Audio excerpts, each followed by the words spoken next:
or Mercedes or Pepsi, that we can push out popular culture and have an impact.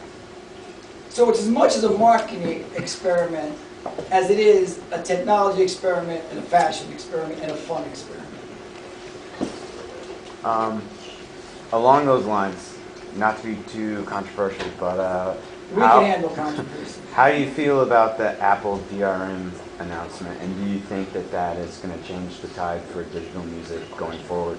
Do you think DRM is going to be I don't gone? think it'll change a goddamn thing, you know what I mean? Okay. To be honest with you, I wish it would change it. It's got to change a goddamn thing. No one knows, no one cares. We're going to have to educate people on sound. But right now, we have an entire generation that we let slip through our fingers. All right, that we told them there was no music. After Napster was shut down, the record industry had no music legally online for 3.5 to 4 years. Okay, that means people could only steal bad quality music. So, you know, so the water's a little brown, man. You know, so it's free. You know, and they were taking free, and we forced them to take free. So it's going to take a road back, but this is our little jump in to start the process. You know, now if we start getting better files on certain albums and things like that, people are going to say, oh wow, this is just cooler. I want the quality. Will I spend a little more money for the quality, or will I spend any money at all for the quality? Okay. We think the answer is yes, because it's an experience. It's an emotional experience, and we all know that. The emotion of music hits you better when it sounds better. Period. Period. From way back when, from when my mother showed me, my mother and father brought home my RCA console stereo.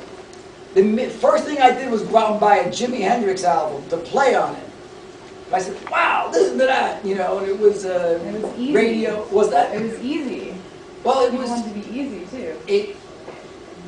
But we have screwed up, because when we took Napster out of business, we left a hole before Apple came with iTunes. It was 3.5 years. Because I remember standing in Steve Jobs' office and saying, man, I called Doug, I said, we've got to go, because there is nothing else. You know, because the record, I mean, you would think that Sony, with a hardware company and quote, the Walkman, Right. and the record company, would have Right. been Avis, right? Who would have thought that they'd miss it by a mile? I mean, it's incredible. So the answer to that is that we believe that sound is an emotion. So it's a conduit for emotion. And if you present it to people and show it to them and serve it up right, people will want that. Actually, I published a column yesterday about the Apple announcement, and I got a lot of hate mail from readers who think that DRM-free music is going to be bad for musicians and it's punishing musicians. And I actually make music myself, and I just, on obviously a much smaller level than you do, but I can't see how it's actually harming people. And I wonder if people think that way only because the industry has changed so much from the way it was when I was growing up, and you could make mixtapes for people and develop a record. And I'm wondering if the industry's trying to move back to an area of more fidelity and not worrying about copyright issues. Well, the problem with copyright issues in the record business is that there's 2,500 publishers. There's, you know, it's impossible to control. There's, you know, you can make a record, and this record's owned by, a third of the record is owned by some guy that lives in Nice that's taken up Buddhism, and you know, he doesn't like your record. You know, it's like, you know, it's very difficult to control. But as far as MP3 is concerned, as far as DRM free is concerned, I think it's an error. I mean, I think it's meaningless. You know, I really do. When you get DRM free for free, all you got to do is hit a switch. What's the point? It's not punishing the people, it's only helping people who bought it, I guess. You know what DRM free music is? It's called a CD. If we wanted to do something about that, Sony. 20 years ago, we should have taxed it or had a patent or made a deal with these guys. We gave it to them. Once the CD was made, the game was over. I mean, you know, so we didn't catch it then. Well, shame on you. I wasn't in the record business then. I was a record producer. So that was where the ball was dropped. So you're going to put a DRM on it now? What's that going to do? When the CD is, you know. Do you feel that DRM pushed people away? think younger people? it just showed just confusion. It's like a lawyer. You know what I mean? It's like having a lawyer make your decision on music or a sound. DRM is it's impossible.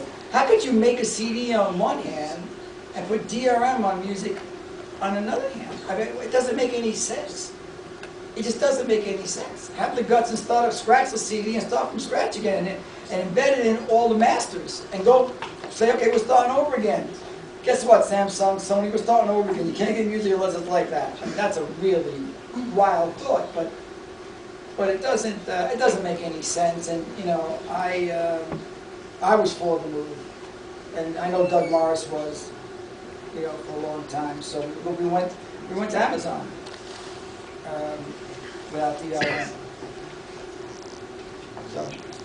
Well, Jimmy, summarizing all of our, passion around music and the quality of music, maybe you can present all of our guests the thing that you requested.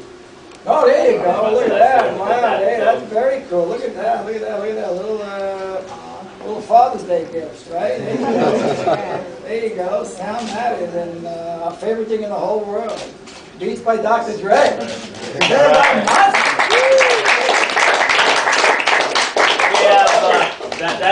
You guys know we're passionate about sound, passionate about music. Sound Matters is everything that we're doing with Beats by Dre. So we have made these shirts for you guys. As guys, please wear them with pride. Just remember, all the things that you do to music, right? All of them will feel better if it sounds better. And that's everything. Great. Well, that's a great quote. Guys, thank you. Thank everyone. You're welcome to stay and hang out. If you have not received a Beats, the new tour, please let us know, and we'll make sure you have a sample, so we want you to experience it. We're going with Robert Fry to LAX right now. We're going to go see DJ AM and Travis play. Right on. Because we've been doing this all day. No, we don't work more than 12 hours a day. Well, lightweights.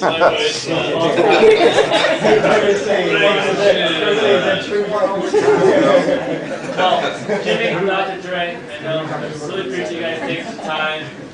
Guys, thank you guys for all taking the time, and you guys have a very good evening. Thank you.